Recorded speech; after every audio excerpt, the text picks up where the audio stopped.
Chambari. Surveillance et protection. La chaîne qui plonge dans l'univers des forces de défense et de sécurité. Engagement et... Il y a une section des mœurs qui s'occupe, qui est dirigée par le commissaire de police Florence Mendy. Ah, ok. Ouais. Madame, ça va? Ça va bien. Il y a beaucoup de cas? Oui, oui. On a des cas d'inceste, des cas d'actes contre nature. Voilà. On reçoit beaucoup de cas. Des cas aussi de maltraitance, des enfants victimes de maltraitance. Des cas de fugue aussi, des cas d'abandon. Voilà. Après, comment s'organise la remontée de l'information? C'est des rapports trimestriels que vous faites? C'est annuel? C'est comment? Nous, on fait des rapports mensuels. Des rapports mensuels, oui. Ça, c'est important, ça aide à comprendre notre société. Si. C'est des choses que vous devez prendre, analyser, partager avec les universitaires, les sociologues. On travaille avec des organismes spécialisés. Tout à fait. On travaille avec des partenaires sociaux, Il y a beaucoup de avec les Badjanougor, avec le ministère de la Femme. Avec les ONG également. Les ONG. D'ailleurs, c'est un partenariat avec l'UNICEF que nous avons mis en place. l'UNICEF. Surtout des organisations nationales. C'est le symptôme d'une société malade. Avec des véhicules, donc surtout Dakar, pour donc faire des patrouilles, rassurer les populations et autres là. En cas de besoin, avec la salle, donc la salle des radios, ils orientent les patrouilles en fonction des besoins des populations. Si par exemple une personne appelle la police pour dire que j'ai besoin donc, de secours, automatiquement la salle active la patrouille se transporte sur les lieux. Donc ce sont des équipes costauds, une dizaine d'hommes dans chaque brigade, nuit et jour. Donc ils font des investigations sur Dakar.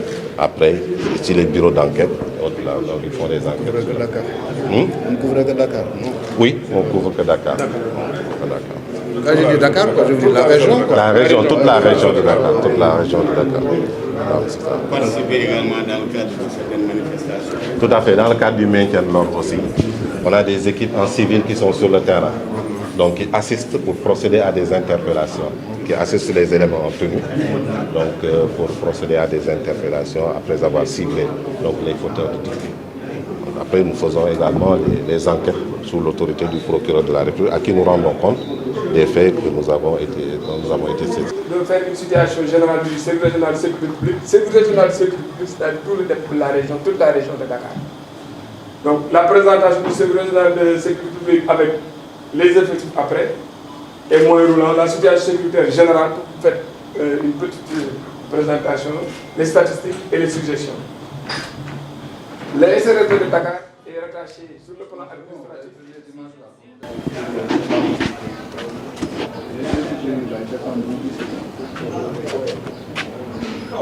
Il y a trois sections. La section et la section régulation. Donc ensuite, il y a une brigade qui a été créée pour lutter contre les insécurités routières. Donc voilà, cette brigade vraiment a beaucoup lutté contre les insécurités. J'ai toujours peur quand vous prendre le moins de risques possible là. Ensuite, nous sommes impliqués pour les missions de jalonnement. Et même s'il n'y a pas de jalonnement, lorsque le président se déplace, voilà, le premier plan, on est chargé quand même de coordonner. Puisque le premier élément de la compagnie se trouve donc devant le palais. C'est ce qu'on appelle Eppola. Donc jusqu'à Atepa, donc il y a les éléments de la compagnie. Et les autres également, la CSI, donc, et le GMI également. Donc ils sont sur la corniche pour veiller quand même au bon déroulement du passage du côté. Donc voilà de manière très ramassée, Monsieur le ministre, donc nos missions. Félicitations et bonne continuation. Merci beaucoup.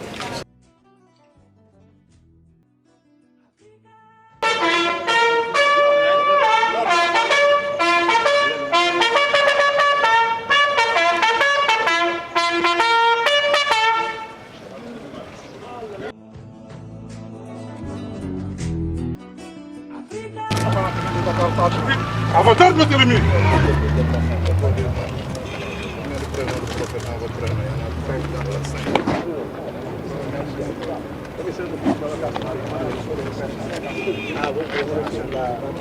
Les 24 heures.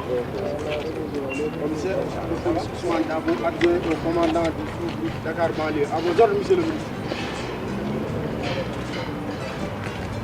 capitaine de police Babacar Ngom, commandant la 17e compagnie des secours Dakar, banlieue basée à Kébémer. Au revoir, monsieur le ministre. Lieutenant Mohamed, chef de l'escadron blindé de Birman mobile d'intervention. À vos ordres, monsieur le ministre. À vos ordres, monsieur le ministre.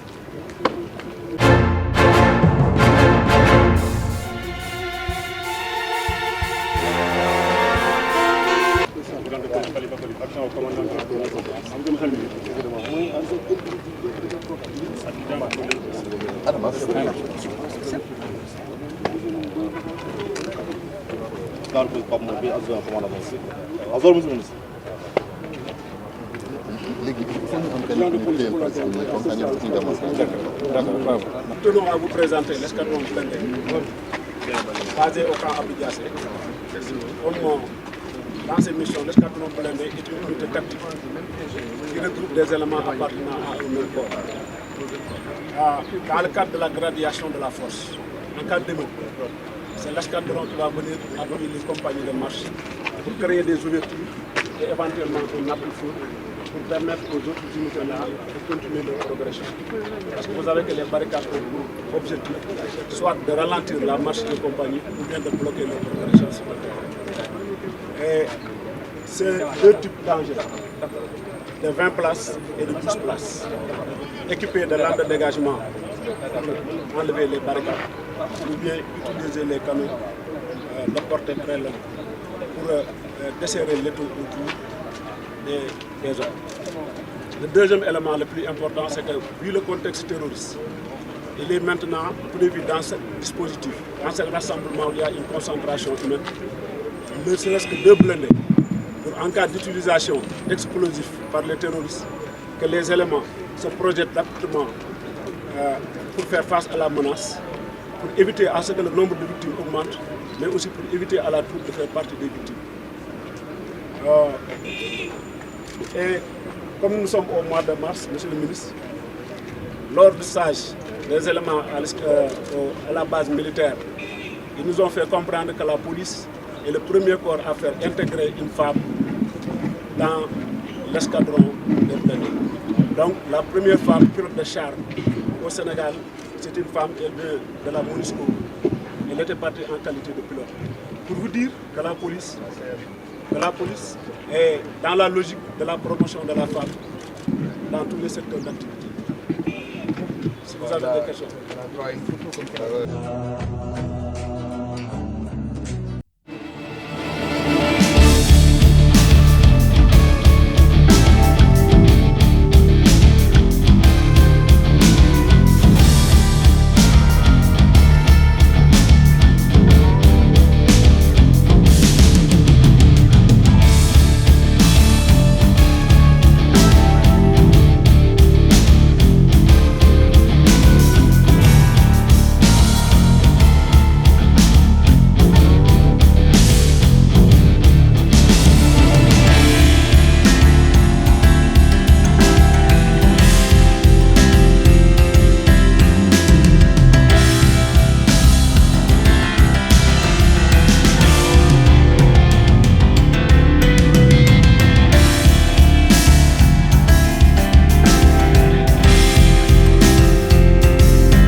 représenté par le lieutenant de police Jean-Noé Abraham Isaac Marcel Saya, commandant de la 9e compagnie du sous-groupe opérationnel de Dakar Centre. À votre ordre, monsieur le ministre.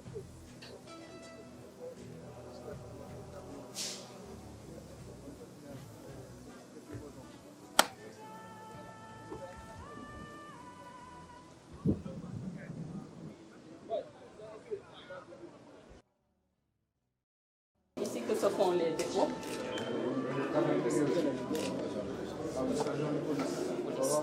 Les cartes d'identité sont là pour les retraits. C'est ici qu'on expose. Je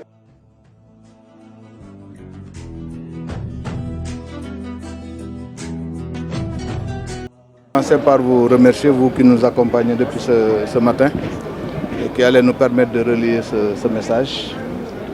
Donc, et après cela, remercier le directeur général de la police, Seydou Bokar Yag, et l'ensemble de ses collaborateurs qui ont élaboré ce programme de visite, à ma demande naturellement, et m'ont accompagné dans cette tournée que nous terminons ici par ce commissariat de banlieue qui est un symbole de ce que doit être la police de proximité pour toujours être le plus proche possible de nos concitoyens dont ils ont la charge de la sécurité. Comme vous le savez, je viens d'être nommé par le président de la République Macky Sall dans les fonctions de ministre de l'Intérieur dans un contexte particulier sur lequel il n'est pas besoin de revenir, avec une mission fondamentale et essentielle de conduire la prochaine élection présidentielle dans le calme et la sérénité et la plus grande transparence. Mais je tenais, pour cette première sortie, à commencer par les unités de police. Pour ça, nous avons visité ce matin le commissariat central avec la sûreté urbaine qui se trouve dans les mêmes locaux. Nous sommes allés au camp Abdou Diassé pour visiter les unités du groupement mobile d'intervention et de la BIP. Et tout au long du parcours, vous avez pu constater avec nous des hommes debout qui servent avec un courage admirable, parfois dans des conditions certes difficiles, mais quand même qui servent avec honneur et dignité, avec beaucoup de courage. Et comme je leur disais tout à l'heure, je tenais au symbole de cette première visite aux unités de police pour rappeler que notre première mission demeure la mission de sécurité, au profit de nos concitoyens, sécurité des personnes, mais également la sécurité de leurs biens. Cette mission, elle est primordiale, elle est prééminente, elle surplombe toutes les autres, parce que pour pouvoir mener toutes les autres activités, faudrait-il encore qu'on puisse assurer la sécurité. Et donc c'est une tâche fondamentale dont la police nationale s'acquitte avec dévouement et avec honneur. Et comme le rappelle leur devise, en totale adéquation avec les dispositions réglementaires de ce pays. Donc je félicite le directeur général, l'ensemble de ses collaborateurs, l'ensemble des agents de la police nationale pour leur dire que je serai à leur écoute. Rien ne peut remplacer le contact, rien ne peut remplacer le terrain. Je m'évertuerai le plus souvent possible d'être sur le terrain à leur contact pour recueillir leur point de vue, échanger avec eux, les encourager parce que cette mission elle est sacrée, elle est difficile et ils ont besoin de notre accompagnement, mais également de l'accompagnement de toutes les populations. On n'appelle pas la police nationale par hasard. Il y a très peu d'institutions qui ont ce qualificatif, on ne s'en rend pas compte. C'est souvent l'éducation nationale, c'est la police nationale, c'est les forces de défense et de sécurité, l'armée nationale et la gendarmerie nationale. Rarement vous entendrez parler des autres secteurs avec le qualificatif de national. Ça veut tout dire, ça veut dire qu'ils symbolisent toute la nation, ils représentent toute la nation dans son entièreté et que nous leur devons respect, nous leur devons de la gratitude parce qu'ils prennent énormément de risques pour notre sécurité. Donc c'est ce message que je voudrais passer et remercier l'ensemble des autorités locales qui les aident à remplir cette mission, notamment les maires et les chefs de quartier et les délégués de quartier. Paix à nos braves Djambars. N'oubliez pas de vous abonner à notre chaîne Djambari, aimer et partager. Soyez informés de toute l'info en continu, en découvrant toute l'actualité sur les Djambars. Djambari, surveillance et protection, la chaîne qui plonge dans l'univers des forces de défense et de sécurité.